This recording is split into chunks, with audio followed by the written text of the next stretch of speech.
Аспан жеті арнасы 19 желтоқсан сейсенбі күніне арналған әлемдегі табиғат апаттары мен оқыс оқиғалар топтамасын ұсынады. Исландияның оңтүстік батысында әуелі жер сілкініп, кейіннен жарты аралдағы Риксиясес жанартауы атқылады. Жанартауға жақын маңдағы Грендавик қаласынан 4000 адам эвакуацияланды. Вулканолог мамандардың айтуынша, жанартауда ұзындығы 3 километрге дейін жететін жарықша пайда болған. Және жер қойнауынан секундына 100 метр кубтен 200 метр кубке дейін ыстық лава шығып жатыр. Аумақ түгелдей дерлік қоршауға алынды.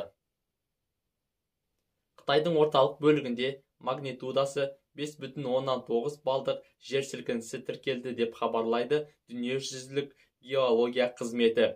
Дүмпу ошағы Қытайдың Ленция Чинданжин қаласынан солтүстік батысқа қарай 37 километрде, жер астында бар болғаны 10 километр тереңдікте тіркелген.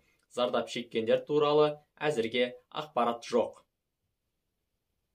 Бірнеше апта бұрын нөсер жауыннан су астында қалған Сауд Арабиясының Әл-Баха ауданы мен оның бірнеше мухафазаларында әлсін болса да, бүгін тағы да жауын жауды. Тасқыннан кейін пайда болған жүздеген өзен көлдер арнасы тағы да толықты. Айта кетелік, Сауд Арабиясында болған су тасқыны видеолары әлем бойынша өте жылдам тараған болатын. Желі қолданушылары түрлі пікірлерін жазып, әлеуметтік желіге жариялаған. Ал сіз бұл оқиға туралы, яғни шөлде көл пайда болғаны туралы не айтасыз? Пікіріңізді комментарий бөліміне жазсаңыз болады. Жапонияның солтүстік және солтүстік шығыс бөлігі қар құрсауында қалды. Қалың қар мен ақ түтек боран Хоккайдо және Тохаку аудандарында көлік қозғалысын шектеген. Әсіресе теңіз жағалауларында боранның екпіні күшті. Хоккайдо ауданында желдің екпіні 130 км/сағатқа дейін жеткен. Таңертеңнің өзінде 200 авиарейс ауа райының құбылуына байланысты кейінге қалдырылған. Қалалар мен елді мекендерде қар тазалау жұмыстары үздіксіз жүргізілуде. Аргентинаның Вилла Мерседес қаласында үлкендігі тауықтың жұмыртқасындай бұршақ жауып, қала инфраструктурасына айтарлықтай зиян келген.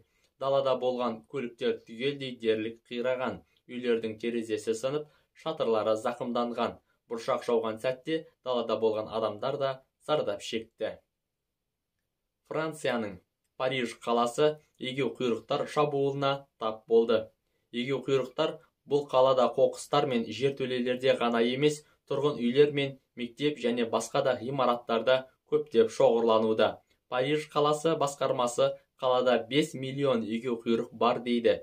2 миллион адам қоныстанған қалада әр адамға 2 егеу құйрықтан да көптен келеді екен. Ал қала тұрғындары сүйкімсіз көршілердің көбеюіне дезинфекция мен тазалау жұмыстарын тиісті деңгейде жүргізбей отырған қала билігін кінәлайды. Тарихта Париж егеу құйрық қаласы болып саналады. 14 ғасырда дәл осы қалада егеу құйрықтар оба ауруын таратып, сол індеттен 100 000 адам қаза тапқан. Ал қазіргі қала билігі қаланы егеу құйрықтардан толықтай тазалау үшін қоқыс тазалаудың жаңа жүйесі керек деп санайды. Аспан жеті арнасының күнделікті әлемдік жаңалықтар топтамасын жіберіп алмаңыз. Видеоға лайк басып, арнамызға тіркеліңіз. 7 қат аспан астындағы айтулы оқиғалар Аспан жеті арнасында.